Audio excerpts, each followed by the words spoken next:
Hey, what's up, everybody? D Amazing here, bringing you a plastic party. And in all honesty, I don't even know what to title it, so I'll probably find a way halfway through to name it or something like that. But the most important thing is that I'm bringing you information that could possibly help you in your journey of getting better, just wanting tips, or just overall looking at a video that you may think is cool. It's fine. The point is, I'm here to bring you Plastic Party. Uh, I get a ton of questions, so I try to answer what I can. And more importantly, it's hard to try to answer the same generic questions over and over and over. It does get annoying. So what I'm here to answer is questions about my lights. I've been asked this a ton of times.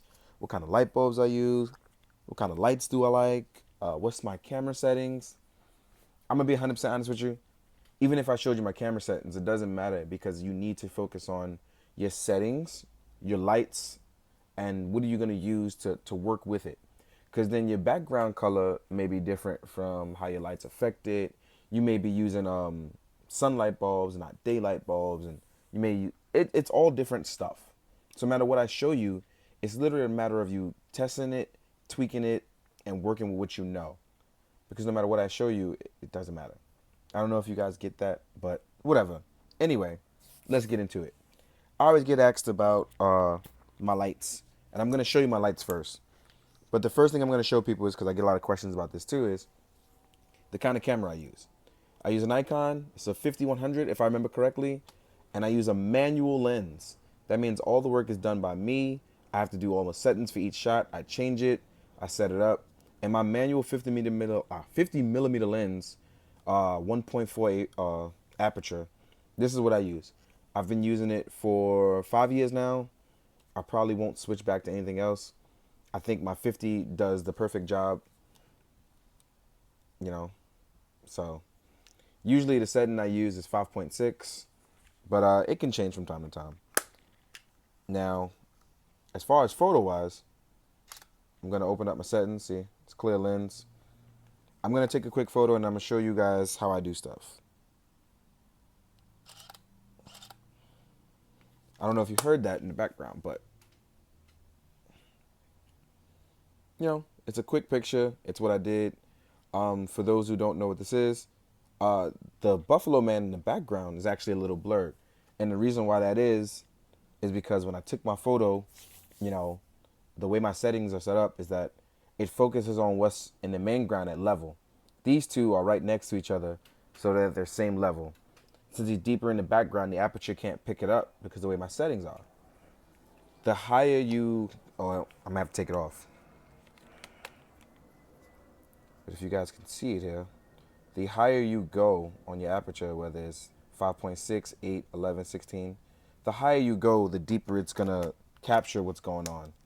So I'm going to change it now to 11. Now I'm not going to change my ISO, and you guys will see the difference of what happens here. Now I didn't change my ISO to compensate what was going on, and the picture came out really dark. So what you learn is in your settings, you learn to up your ISO according to what you do. ISO is pretty much you allowing a certain level of light in what's going on. So let's try, I started off at 250. Let's try 640. And then we're going to try to take a shot.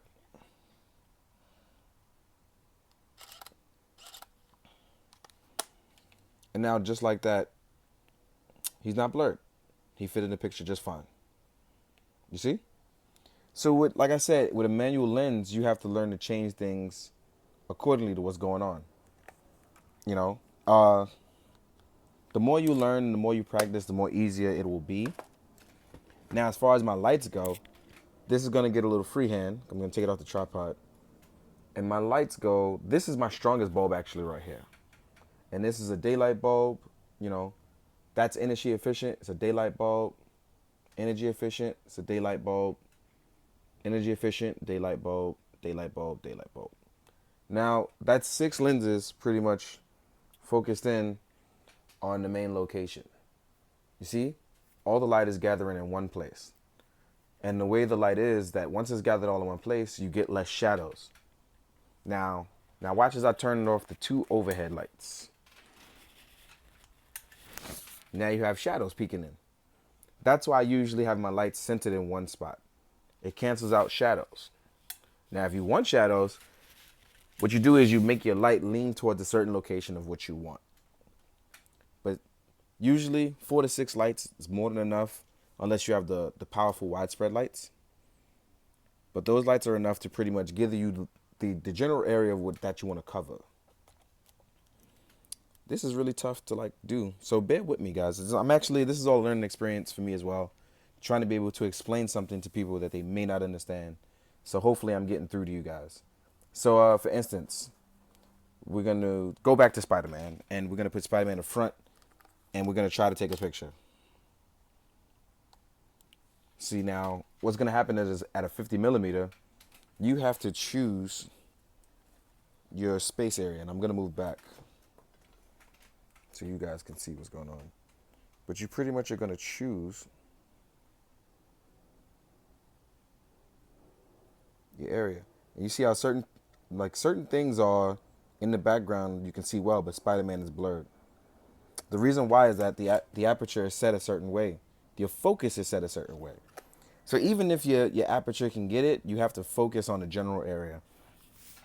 All learning experiences with a manual lens. If you do it on auto, it kind of does the work for you.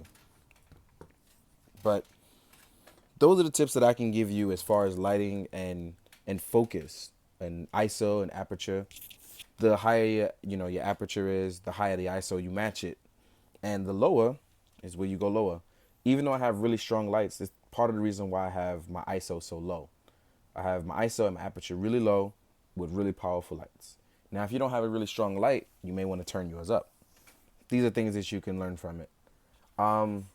Now, this plastic party, I didn't want to focus on posing, but people still want to ask questions, so I'm going to try to answer it.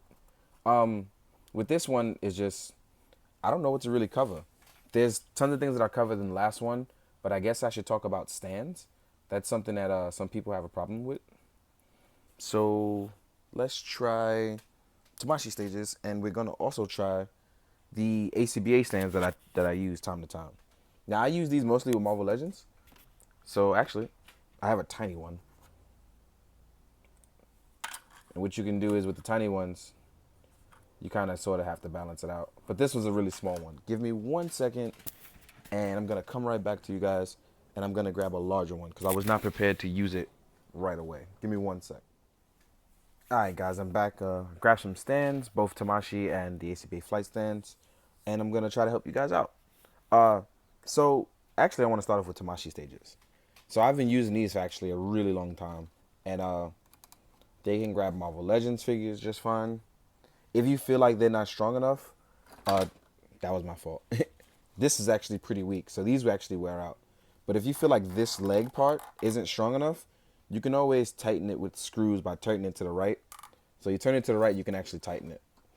So, like I said, this one is actually really old. I should probably use a newer one, but just a quick example that it can hold Marvel Legends just fine. Now, hiding it, that's the issue. Like hiding your stand when you take a shot, that's actually the really difficult thing because that comes with tons and tons and tons of practice and learning angles and trying to figure out how best to hide it at that angle. And that's not always easy, not even for me. So for Marvel Legends, I tend to use the ACBA flight stands. And for the imports, I pretty much hide them when I do my multi-layered big shots, like with army builders and stuff like that. So let's try to test one out with Spider-Man.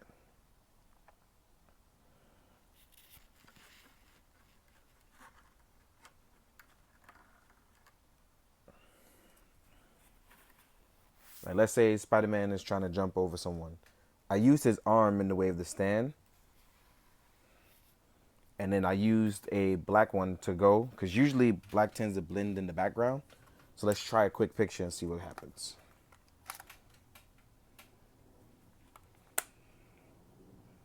Actually, I'm too close. So give me 1 second. I'm going to take it off screen.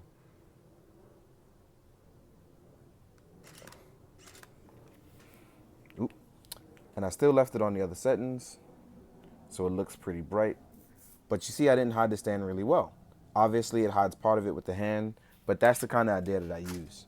So what happens is that I usually use arm body parts or army builders to get in the way to build the space that I need to hide the stand.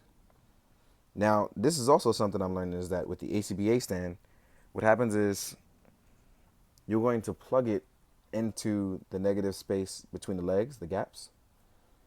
There's no paint rub or anything that'll break it. Now, this one is actually a lot easier because with Marvel Legends, it gives you something to hide. And most of the time, they kind of counterbalance each other. So, just forgive my wacky pose. I know it doesn't make any sense, but I'm just trying to balance it. But as you can see, it balances pretty well. I'm happy with the balance part. My pose is actually quite terrible, but I'm going to work on that. I'm going to change my settings back so that way I can take a proper picture. And then I'm going to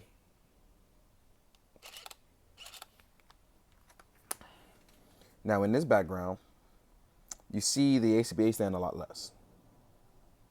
You know, you see the ACBA stand, it's blended in the background. There's my Super Cougar in the background.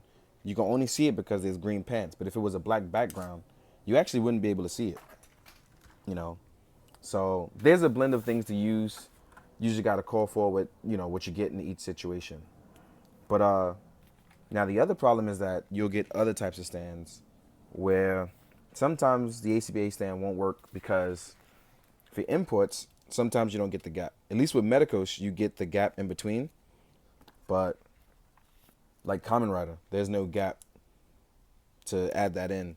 So you're actually stuck in a rut, which is why you're forced to use the Tamashii stages, which I don't have an issue with. It just teaches you how to learn each one for each situation.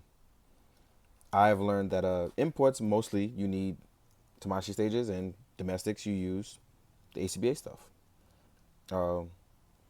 It's pretty fun still. I mean, it's really frustrating sometimes that you want to use one for the other, but sometimes it doesn't work out. Figmas, you can actually use either one. Figmas come with a decent enough gap that you can actually use either one. But unfortunately, I don't know where I put any of my Figmas right now. But posing wise, I've learned that each figure you need to learn to test. Like Medicos, like the Buffalo Man is amazing, but he's still pretty loose in terms of certain poses and things like that. But otherwise, you can just Jaguar lariat everything. At least I would want to. And then his hair pops off, so you can do the bald version. But Buffalo Man is really big, so you have to learn to counterbalance his own weight. Make him look good. Especially on that little pivot toe. So practice, practice, practice. And just like that, I made him stand. But that only comes naturally to me simply because I'm used to it. I practice all the time. So I know how to just balance stuff like that. But then the more you play with figures and the more you do stuff, the more easier it comes to you. Like, I know some people always have issues with the running pose. I know I covered that in the last plastic party. But like stuff like Buffalo Man, you learn to rotate the joints. You get it down.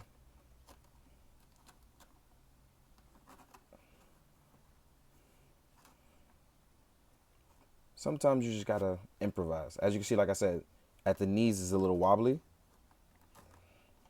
So you gotta learn to improvise. But overall, he's still really a good figure. I'm glad I kept him around, especially because the SHF one is just a little bit too small. But I'm glad with the larger one. I mean, hopefully I'm helping people because I know I'm kind of yammering on and this will get boring. So I apologize for that. But then we have stuff like cloth figures. Now, this is quite a bit of a conundrum because you can't really use the ACBA stand on it and you can't use a Tamashii stage without somehow messing up the clothing. But if I had to recommend one, I would definitely recommend the Tamashii stage. Like, I know you want to use the ACBA stand, but it's a little difficult. So, and I've tried it. So if you're going to be slick, what happens is, if you're going to be slick with the ACBA stands, what you want to do is you want to place it right under, but not poking anything. You want to place it right under the elastic band and then rotate. And then just trying to counterbalance the weight. He'll stay, but you have to be careful. You can't lay anything else on him. So there's no counterbalance him with other figures. So that's a big drawback to that. Even as you go higher, it'll still hold. So I'm going to get a larger stand. And the reason why I had recommended the flight stands, well, not the ACBA ones, I recommended Tamashi ones is because the Bodycoons still come with the port in their back. So if you want to lift it up behind, you can still work with that. And these actually work really well too. I just wanted people to be the safe side because once you rip a stitch in fabric, there's no coming back from that. And it's too small to try to patch up. So I just want people to be on the safe side. But if you're feeling dangerous or you feel like you've practiced enough to go with it, I would absolutely say do it. Because it's totally easy for you to just place it right under behind the gi like I showed you. So you place it right under, make sure it doesn't puncture or wound anything, and you'll be set. And then, like I said, I've put clothing on him, but he still uses a Bodycoon body. But right in the back, there's still a port. So if I wanted him to do anything like flying or jumping at someone or lunging out, I could just put the plug in the back.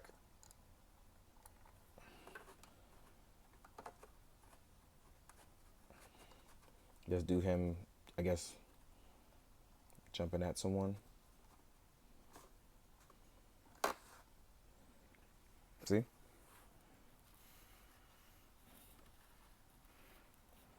So just like that. But again, these are all different things that you can use. Hopefully it's helping. Also, for those that asked, I will show you my camera settings. This is normally what I use. If you want to freeze frame it or do anything, I'm leaving it here for you guys to do it. Oop. There we go. So hopefully that'll help you guys. Hopefully I won't ramble on forever. And I'm going to add some pictures at the end. I've been trying to aim towards this whole music thing, but personally, I do not like it. It just didn't work for me. But I'm trying to work it out because you have to use non-copywritten music. We'll see what happens. In the meantime, guys, I will be away for a while. I'm going to do some stuff for work. So you may not see any reviews for a while. But in the meantime, I hope you enjoy. I hope you're checking out my Instagram. Hopefully I've taken enough pictures that it'll last through the time that I'm away. But if not, there's nothing I can do about it. But enjoy. Take it easy. Please drink your water. Please do good. Please be good. And keep your hearts full, guys. Later.